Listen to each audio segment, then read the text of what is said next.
रंगपंचमी, देवांची होळी आणि प्रेमाचा रंगोत्सव. रंगपंचमी हा सण फाल्गुन कृष्ण पंचमी या दिवशी साजरा केला जातो. होळीच्या 5 दिवसानंतर येणारा हा दिवस दैवी आनंद, प्रेम आणि सकारात्मक ऊर्जा यांचे प्रतीक मानला जातो. विशेषतः वृंदावन, मथुरा आणि बरसाना येथे हा उत्सव अत्यंत भक्तिभावाने साजरा केला जातो. होळीचा सण संपला, धुलिवंदनही पार पडले, पण वृंदावनात अजूनही आनंदाची लाट होती. कारण श्रीकृष्ण म्हणाले, आनंद एक दिवसात संपायला नको, तो जीवनभर टिकायला हवा. म्हणून त्यांनी होळीचा आनंद 5 दिवस चालू ठेवला.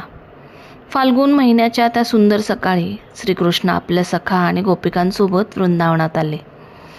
टेसूच्या फुलांपासून नैसर्गिक रंग तयार झाले. कृष्ण असत म्हणाले, रंग हे फक्त खेळ नाहीत, ते प्रेमाचे प्रतीक आहेत. आणि मग सुरू झाला रंगोत्सव. गुलाल उडाला, हशा पसरला आणि संपूर्ण वृंदावन प्रेमाच्या रंगात न्हाऊन निघाले.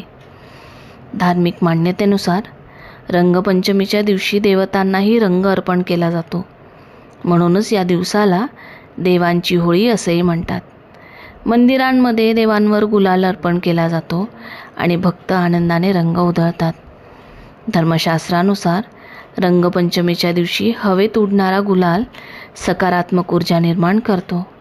असं म्हणतात की या दिवशी रजोगुण, तमोगुण यांचा नाश होतो आणि सात्विक ऊर्जा वाढते. म्हणून हा दिवस आनंद, प्रेम आणि पवित्रतेचा उत्सव मानला जातो.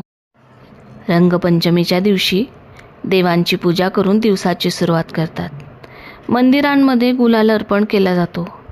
मित्र आणि परिवारांसोबत रंग खेळला जातो.